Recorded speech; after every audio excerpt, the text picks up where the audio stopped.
Bonjour à tous, c'est un plaisir de vous retrouver pour ce nouveau numéro du magazine Votre Santé sur TLM. Ce mois-ci, nous vous emmenons à la découverte du service d'oncologie radiothérapie au centre hospitalier Lyon-Sud où nous serons accueillis par toute l'équipe du professeur Chappet.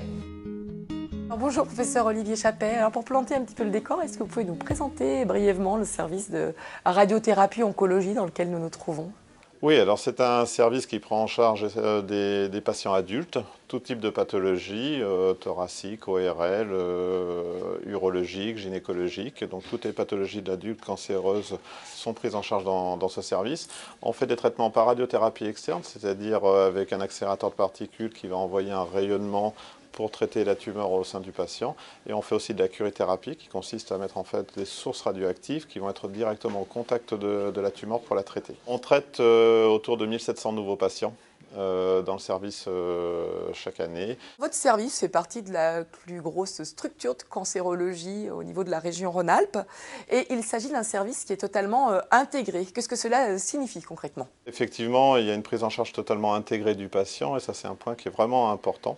C'est-à-dire que le patient va être pris en charge de manière globale avec différents spécialistes d'organes qui vont intervenir sur son dossier en fonction des besoins thérapeutiques. On bénéficie en plus d'un outil qui est vraiment important, qui est un dossier informatique commun, qui permet un dossier médical informatisé, qui permet en fait à chaque spécialiste d'organes d'avoir toutes les informations disponibles, et notamment les informations venant des autres spécialistes et des autres structures au niveau des HCL qui ont pris en charge ce patient. Nous avons des patients bien entendu qui viennent de Lyon et de sa périphérie, mais nous avons aussi des patients qui viennent de plus loin, de toute la région Rhône-Alpes, notamment parfois pour des deuxièmes avis sur des pathologies un peu complexes. Parmi les spécialités du service, une innovation des HCL concerne le traitement du cancer de la prostate par curithérapie sous hypnose.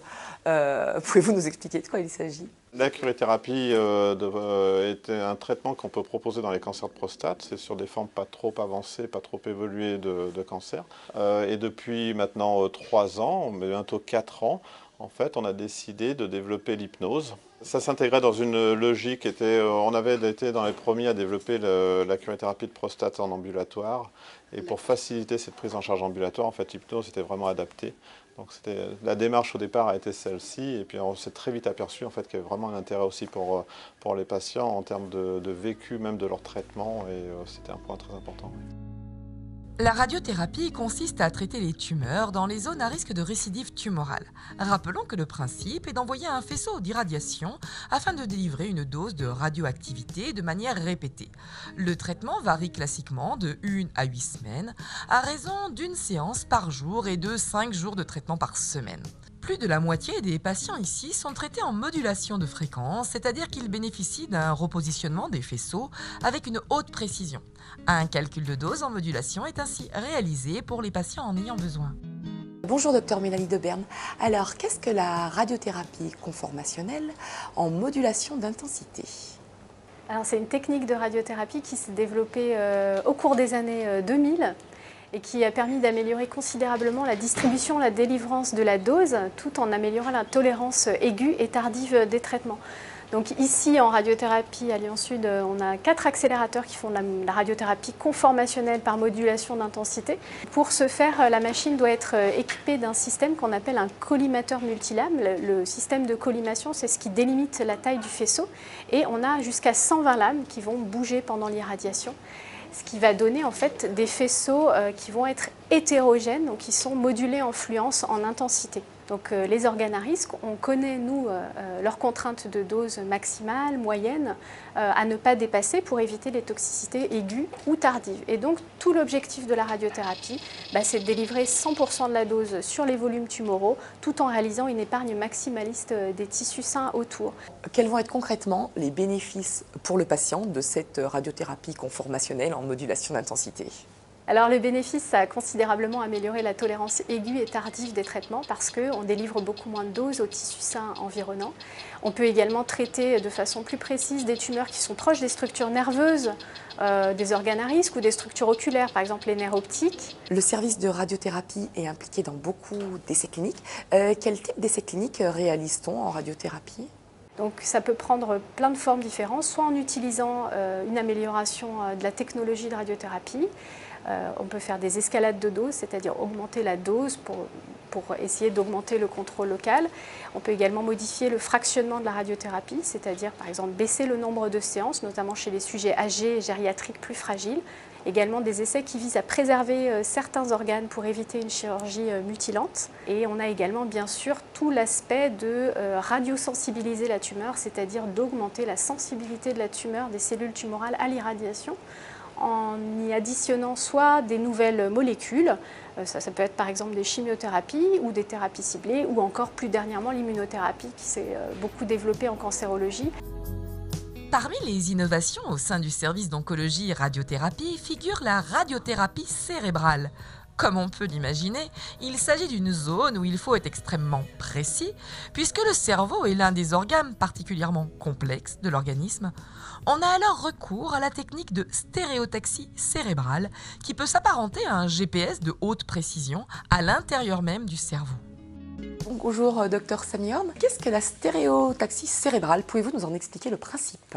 Donc la stéréotaxie cérébrale, c'est un traitement de très haute précision qui permet un ciblage des lésions, en l'occurrence dans le cerveau. Pour ça, nous avons fait l'acquisition sur les HCL en 2015 d'une machine dédiée, le Novalis TrueImage-TX, qui permet réellement ces traitements très ciblés. Donc sur le principe, pour ce ciblage, la tête du patient est immobilisée à l'aide d'un masque semi-rigide qui permet d'immobiliser la tête du patient. Et il y a un système de caméra embarqué à rayon X qui permettent un repositionnement inférieur au millimètre sur le cerveau, sur la tête. Cette précision permet à la fois de délivrer des très fortes doses sur les tumeurs, avec donc une meilleure efficacité, et inversement, de délivrer des très faibles doses en périphérie au niveau des tissus sains avoisinants, ce qui permet de limiter les effets secondaires. Et le traitement peut être fait en moins de séances, jusqu'à même des traitements en une seule séance. On parle de radiochirurgie, où le traitement est quasiment équivalent à la même efficacité que le bistouri du chirurgien. Est-ce qu'on peut dire que cette technique apporte des solutions nouvelles là où on n'avait plus d'espoir? Cette précision ouvre aussi la porte à des traitements plus ciblés, donc des retraitements, ou le traitement de lésions mal situées au contact de zones vraiment sensibles du cerveau. Damien Decran a eu la chance d'assister à une séance de radiothérapie sous stéréotaxie cérébrale sur l'appareil Novalis. Reportage. Comme chaque jour depuis 3 semaines, Marc a rendez-vous avec la machine TrueBeam pour effectuer sa séance de radiothérapie. On monte un petit peu. Encore, allez-y. C'est bien une quinzaine de centimètres. C'est en juillet dernier que les premiers symptômes sont apparus. Des difficultés à déglutir, puis l'apparition de grosseur au niveau de la thyroïde. Le scanner révèle la présence de tumeurs au ganglion et à la thyroïde. Le 20 juillet, Marc est opéré. Parce que j'avais pas le choix. Il y a des gens qu'on n'opère même pas. Moi, j'ai eu la chance d'être opéré. J'ai pas d'extension de métastases ailleurs.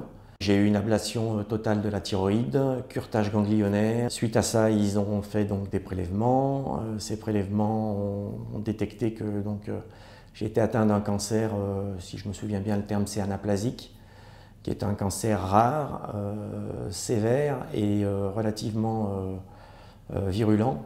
Marc est alors contacté par le service oncologie de l'hôpital Lyon-Est. Un protocole médical est mis en place pour traiter le cancer, de cures de chimiothérapie et des séances de radiothérapie. C'est un peu compliqué parce que je suis claustrophobe, donc vous avez vu tout à l'heure dans la salle qu'on me pose un masque.